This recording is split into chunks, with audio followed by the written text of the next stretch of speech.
पुढची बातमी पाहूयात. देवाभाऊ टॅक्सी आता नमो टॅक्सी होणार आहे. भाजपचे आमदार प्रवीण दरेकरांनी मोठ्या गौप्यस्फोट केलाय.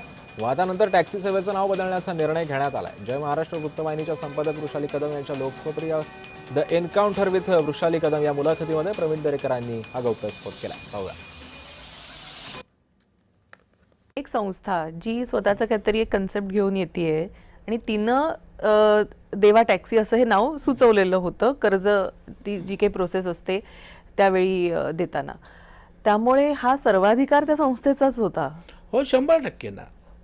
शेवटी तुम्ही कुठल्याही योजनेला नाव काय द्यायचं ते संस्थेचा तो अधिकार आहे आणि त्या ज्यांचं नाव दिलं त्यांचं ऑब्जेक्शन नको. उलट पक्षी तर मला सांगायला अभिमान वाटतं की स्वतः मुख्यमंत्र्यांची इच्छा आहे की तुम्ही माझ्या नावापेक्षा नमो टॅक्सी म्हणून नाव द्या.